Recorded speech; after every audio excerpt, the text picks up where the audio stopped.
And a very warm welcome to Wellbeing Mission Control. I'm delighted you could join me. You've probably noticed there's a lot of material online encouraging us to let go, to release the past, to free ourselves from all the things that get in the way of our happiness and well-being. If we need to be reminded so often, then clearly it's more challenging than we might imagine. Because when we talk about letting go, it's as if we have to release parts of ourselves, and that's never comfortable. Most of us hang on to every facet, every skin of the personality onion. We hold on to everything.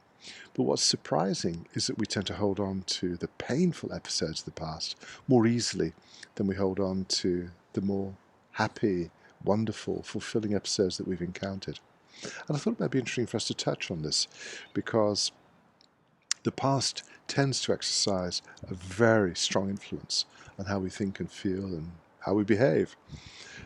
We're deeply conditioned by the events that we encounter, but particularly by the events that cause us pain. Not just physical pain, but emotional pain. In fact, we could argue that it's the emotional episodes that leave their scarring on our subconscious that have the greatest influence on us.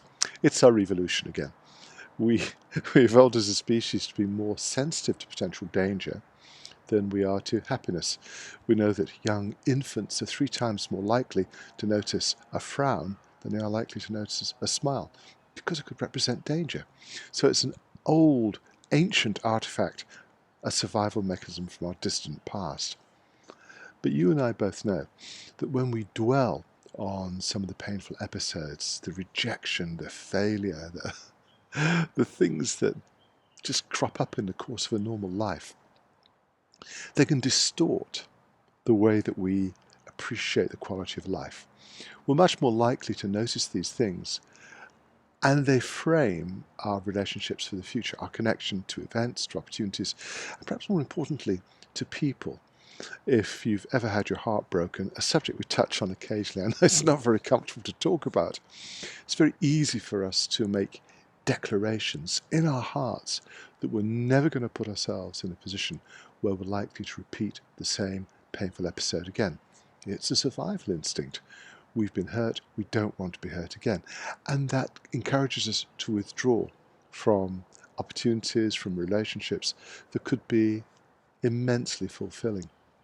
We gravitate towards relationships which are perhaps more superficial, less satisfying, less complete, because in some ways they fulfill our expectations of what people are like, and it protects us from the risk of getting hurt again.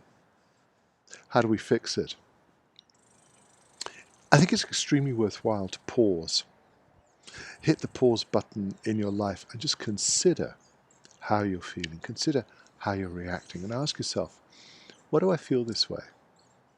What is the result of feeling this way? Why do I need to react this way?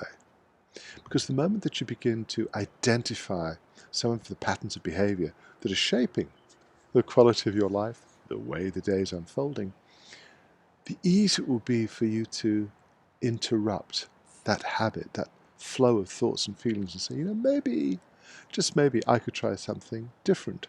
I could take a deep breath, take a step back, and just try and analyze the situation with my rational powers rather than reacting from this emotional base. If we're deeply conditioned by the past, then we need to be aware of how the past is controlling us in the present.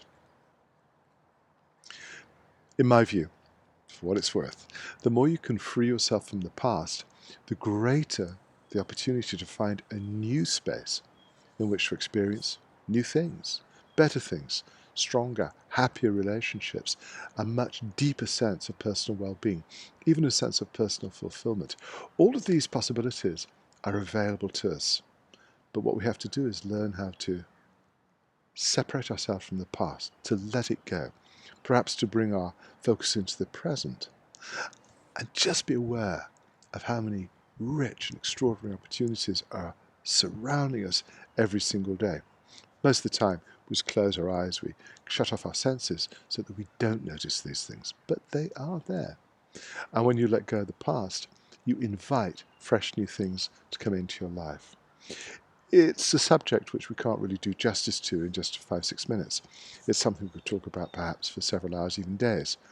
If you're interested, we can always explore it again because it's a fascinating area to examine in detail, particularly in terms of your own life and the things you're trying to achieve. Let me know what you think.